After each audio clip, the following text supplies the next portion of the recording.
The morning light filtered through the floor-to-ceiling windows of my penthouse, casting long shadows across the room. I stood in front of the mirror, adjusting the plain black dress I had deliberately chosen from my closet, the simplest, most unassuming outfit I owned. On my desk sat the standard-issue MacBook I only used for family visits, its screen displaying a few basic digital art pieces. Nothing too impressive. Nothing that would hint at the empire I had built over the past decade. On the kitchen counter, the invitation gleamed under the sunlight, its gold embossing catching the light in a way that felt almost mocking. "Join us for a celebration of family success," it proclaimed. Success. Their definition of it, anyway. I wondered if they'd ever celebrate any of mine, if they even knew what I was truly capable of. My phone buzzed, breaking the silence. A message from Ryan, my CFO, flashed on the screen. "Contracts are ready. Morrison Tech board just approved the sale. They have no idea Dreamscape Animation Studios is the buyer." I smiled, tucking the phone into my purse. 10 years of carefully hiding my success were about to pay off in the most satisfying way possible. But for now, I had to play the part, the struggling artist, the family disappointment. The drive to the Hamptons gave me time to reflect on how I'd gotten here. Growing up in the Morris family meant one thing. Business was everything. My father, Jack Morris, had built Morrison Tech from the ground up, turning it into a powerhouse in enterprise software. He was a self-made man, proud and unyielding, with a vision of success that left no room for anything else. My sister Dana had followed perfectly in his footsteps, Harvard MBA, rising through the ranks of Morrison Tech and now its CEO. And then there was me, the black sheep, the daughter who spent her time doodling in notebooks instead of studying business strategies. "Art isn't a career, Mia," my father would say, his voice heavy with disapproval. "It's a hobby at best, a distraction at worst." I remembered the day I told them I was majoring in animation at art school instead of accepting my place at Wharton. The silence in our dining room had been deafening. "You're throwing your life away," Dana had said, while my mother quietly dabbed at her eyes with a napkin, as if I'd just announced a terminal illness. What they didn't know, what I never told them, was that I had also been taking night classes in business administration. While they thought I was wasting my time at art school, I was actually building the foundation for something bigger than they could imagine. My first animated short film won a student competition, a modest prize of $5,000 and some industry recognition, but it was enough to start. I used the money to hire 2 other artists, working out of my tiny apartment to create content for small businesses. That's when I discovered something interesting. The corporate world was desperate for good animation, training videos, marketing materials, product demonstrations. There was a huge market for high-quality digital content, and very few studios that could deliver it professionally. Within 2 years, my little team had grown to 15 people. We incorporated as Dreamscape Animation Studios, with me using my middle name, Phoenix, on all the paperwork. Maya Phoenix, not Maya Morris, became the name behind what would grow into one of the most innovative animation studios in the country. But the family never knew. To them, I was still just Mia, the struggling artist who occasionally sold a digital piece online or did freelance work for local businesses. Every time they asked about my career, I gave them just enough information to maintain the illusion. As I pulled into Diana's driveway, I took a moment to check my reflection again. I'd left my designer clothes at home, worn minimal makeup, and kept my hair simple. Everything about my appearance had been carefully curated to maintain the image my family had of me, the struggling artist, the family disappointment. The house loomed ahead, its manicured lawns and perfect landscaping exactly what you'd expect from someone who measured success in square footage. Cars lined the circular driveway, all luxury brands, making my deliberately modest Honda Civic look even more out of place. I parked at the far end of the drive, steeling myself for what was to come. This was it. The final act before the curtain rose. The grand room buzzed with conversations about stocks, mergers, and market trends, topics that had always defined success in the Morris family. I stood near the marble fireplace, sipping my champagne while pretending to admire a painting on the wall. It was easier than engaging in small talk that inevitably led to someone questioning my life choices. "Mia," Aunt Paula called out, her voice carrying across the room like a megaphone. "Still drawing those, what do you call them? Cartoons?" She laughed lightly as if trying to soften the blow of her words. "Yes, Aunt Paula," I replied with a tight smile. "Cartoons." "Oh dear," she continued, shaking her head dramatically. "You really should think about settling down soon. There's no shame in finding stability through marriage. After all, not everyone is cut out for business like your sister." Her words hung in the air, sharp and cutting, but I forced myself to nod politely. Thank you for the advice, Aunt Paula. I'll keep it in mind. Before she could respond further, Dana swept into the conversation, her presence commanding attention. She wore an Oscar de la Renta dress that screamed power and privilege, a stark contrast to my deliberately modest Target outfit. Actually, Mother mentioned something interesting earlier, Dana said, her tone dripping with condescension. We've been thinking you might benefit from joining Morrison Tech. You know, basic design work?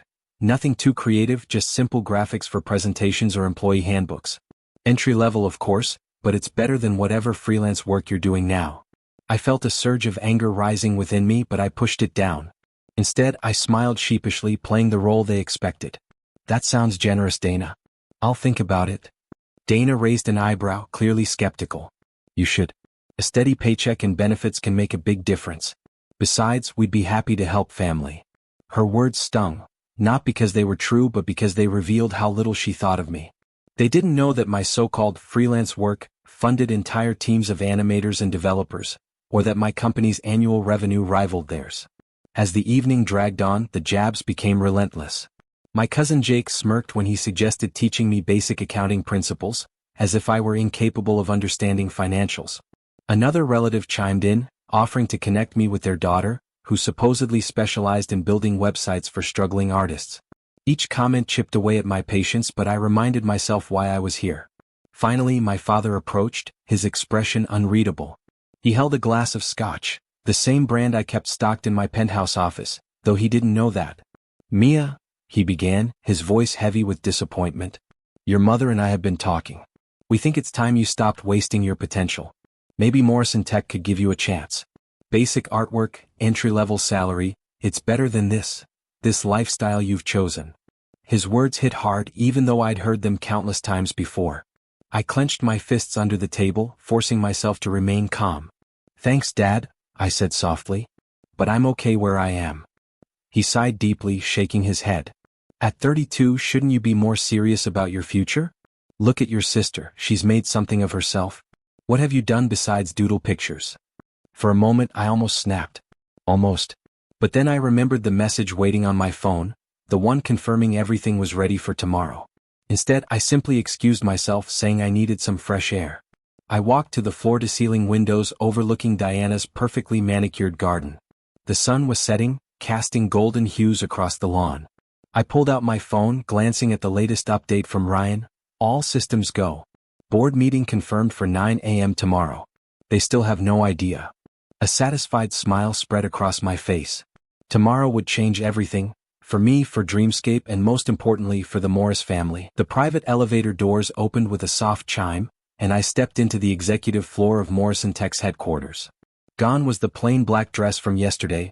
Today I wore a custom chamel suit that screamed power and confidence. My heels clicked against the polished marble floor as Marcus and I walked toward the boardroom. The boardroom hadn't changed since my childhood visits. All mahogany furniture, leather chairs, and an air of old money and even older pride. Dana stood near the head of the table, animatedly explaining her vision for Morrison Tech's expansion into digital content. My father sat at the far end, his posture regal in his tailored suit, exuding authority. Neither of them noticed me initially, too engrossed in their plans for a future they didn't realize was about to crumble. Actually, I said, stepping into the room, there's been a slight change of plans. The room fell silent. Dana froze mid-sentence, her polished facade cracking for the first time in years. My father looked up, confusion written all over his face. What are you doing here? He asked, his voice sharp with disbelief. This is a private board meeting. I smiled, placing my briefcase on the table. I'm well aware of what this meeting is about. In fact, I called it. This is ridiculous, Dana snapped, recovering quickly. Security. No need, Marcus interjected smoothly. Miss Phoenix has every right to be here. Phoenix? Dana repeated, narrowing her eyes. Her name is Morrison, actually. I opened my briefcase and began distributing documents. Maya Phoenix is my professional name, the one I used to build Dreamscape animation studios from the ground up. And trust me, it's a name you'll all become very familiar with soon. My father stared at the acquisition papers I placed before him, his face draining of color. This is impossible, he whispered. Is it? I countered, taking my seat at the opposite end of the table. Let me tell you a story about a girl who loved both art and business. A girl who took night classes in business administration while attending art school. A girl who saw an opportunity in the market for high-quality corporate animation and built a company now grossing over $500 million annually. Dana frantically flipped through the documents, her hands trembling. You're Maya Phoenix? The CEO of Dreamscape? The same company we've been trying to partner with? The very same, I confirmed. And yes, it's mine. It has been since I founded it 10 years ago, right around the time you all decided I was throwing my life away. But you live in a tiny apartment. Dana stammered. You drive a Honda. I couldn't help but laugh. I own the building where that tiny apartment is located. The Honda is just what I drive to family functions. Would you have preferred I showed up in my Porsche and gave you one more thing to assume I couldn't afford? My father was still staring at the documents, particularly the page showing Dreamscape's current market valuation. All this time, he murmured. All this time. Yes, I said firmly. Every family gathering where you mocked my career choices. Every condescending offer of help. Every comparison to Diana's real success. I was building something bigger than Morrison Tech could ever dream of being. Why? Dana demanded. Why hide it? Why let us think? Because you would never have accepted it. I cut her off. You would have tried to take control to make it part of the Morrison Tech empire. You would have turned my vision into just another division of your company. I needed to build this my way on my terms. I stood, smoothing my designer suit. As of 9 a.m. this morning, Dreamscape Animation Studios is the proud owner of Morrison Tech. We'll be restructuring the company, focusing on innovation rather than tradition. Diana, your position as CEO will be eliminated, though you're welcome to interview for a role in our creative department. Father, you'll transition to an advisory role until your retirement next month. The silence in the room was absolute. Even the other board members, who usually deferred to my father in everything, sat in stunned disbelief. You can't do this, Dana finally whispered. Actually, I can, and I have, I replied coolly. The board approved the sale last week. They just didn't know I was the buyer. The contracts are signed and the press release goes out in, I checked my watch, approximately 10 minutes. As if on cue, my phone buzzed. The exclusive article in the New York Times was live. Art meets tech. Dreamscape Animation Studios acquires Morrison Tech in surprise deal. CEO Maya Phoenix reveals plans for digital innovation. I turned my phone around, showing them the headline.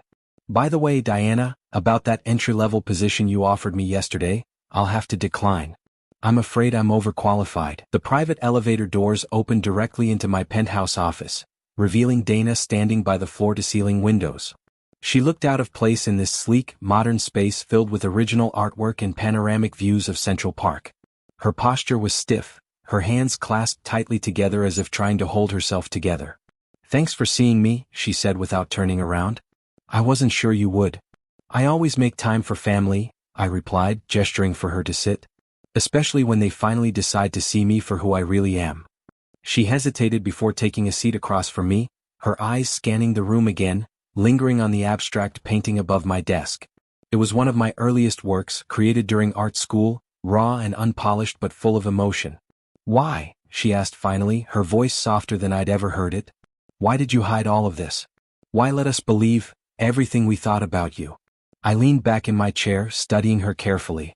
4 years she had been the golden child, the perfect Morrison heir.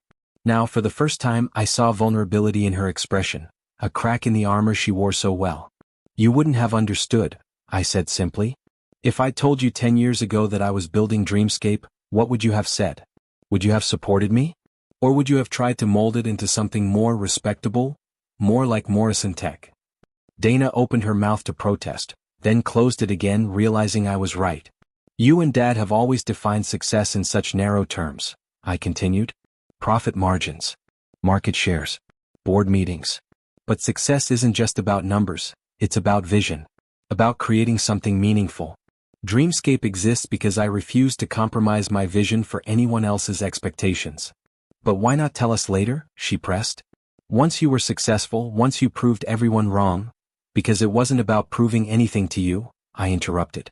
It was about building something on my own terms without interference. If I'd revealed myself earlier, you would have tried to take control, to turn Dreamscape into another division of Morrison Tech. You wouldn't have trusted me to lead it the way it needed to be led. Dana stared at the desk, her fingers tracing the edge of an acrylic award engraved with Innovator of the Year. I didn't know, she admitted quietly. I never even suspected.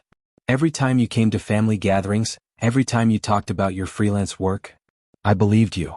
That's because you only saw what you wanted to see, I said gently. You saw the struggling artist, the sister who couldn't cut it in the real world. You never considered that art and business might not be mutually exclusive. Her gaze shifted to the painting above my desk again, lingering on its bold colors and chaotic lines.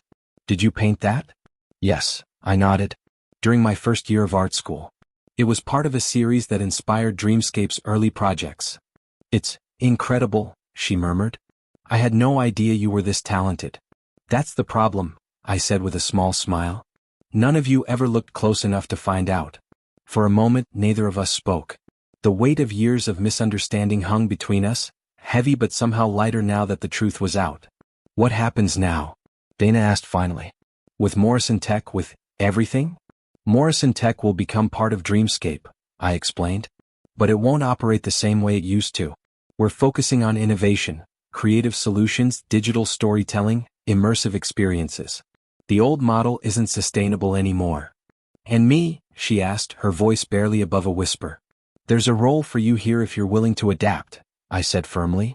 Not as CEO, obviously, but in our creative department. Your understanding of corporate strategy could actually be valuable, if you're open to learning how we do things differently. She nodded slowly, processing my words. I don't know if I can change. I've spent my whole life following the rules, meeting expectations. Breaking them feels terrifying? I finished for her. Yes, she admitted. It's terrifying for everyone, I said.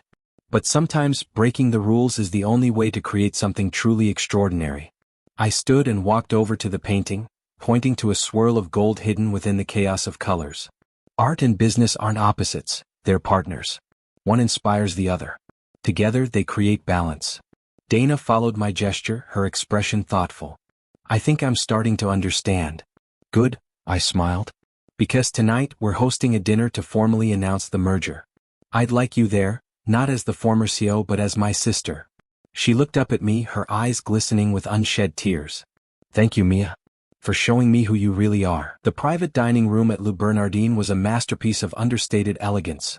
Crystal chandeliers casting soft light over polished mahogany tables, white linens folding into perfect points, and a view of the Manhattan skyline that sparkled like a galaxy.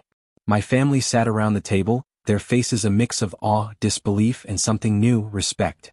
To new beginnings, I said, raising my glass of champagne. And to the art of success.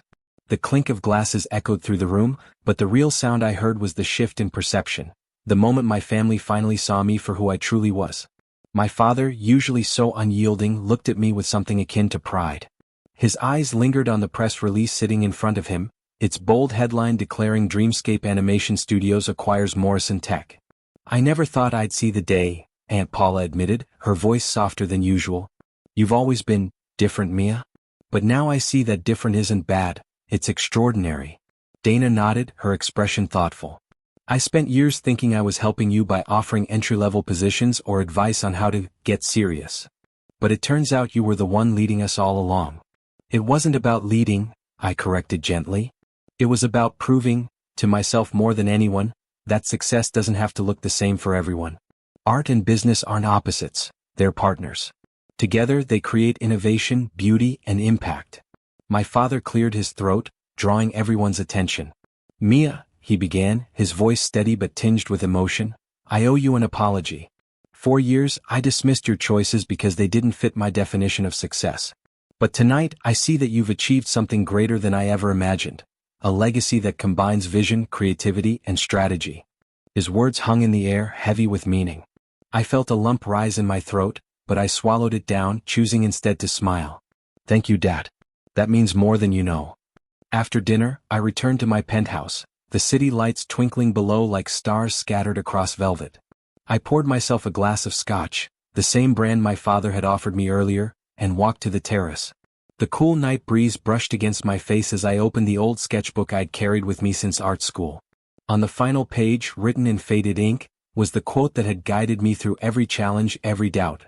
The greatest art lies in hiding your mastery until the perfect moment of revelation. I traced the words with my fingers, remembering the journey that had brought me here. 10 years ago, I had been the struggling artist, the family disappointment.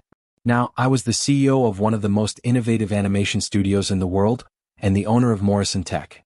But this wasn't just about revenge or proving a point. It was about showing that success doesn't have to follow traditional paths. It's about believing in yourself when no one else does, about waiting patiently for the right moment to reveal your true self. Closing the sketchbook, I smiled. My masterpiece was complete, not just Dreamscape or the acquisition of Morrison Tech, but the story of my life. As I stood there, gazing at the city I loved, I realized something profound.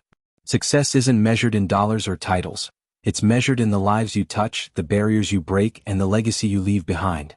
The next morning, I arrived early at Morrison Tech's headquarters to address the employees. Standing before hundreds of faces filled with curiosity and hope, I spoke from the heart. Change can be daunting, I began, but it's also an opportunity to grow, to innovate, and to dream bigger than ever before. Dreamscape and Morrison Tech are joining forces not to erase the past, but to build a future where art and technology coexist seamlessly. Your jobs are secure, but your roles will evolve. If you're ready to embrace creativity and innovation, we'll create something extraordinary together. Applause erupted, and I felt a surge of gratitude, for my team, for my family, and for the journey that had led me here. Later that evening, as I sat in my office overlooking Central Park, I reflected on everything that had changed. My family no longer saw me as a failure, they saw me as a leader. And more importantly, I saw myself as someone who had stayed true to her vision, even when the world doubted her. In the corner of my desk sat the invitation to the family reunion, the one that had mocked me with its proclamation of family success. I picked it up, turning it over in my hands. Then, with a small smile, I placed it in the trash. The past was behind me. The future was unwritten, and full of possibilities.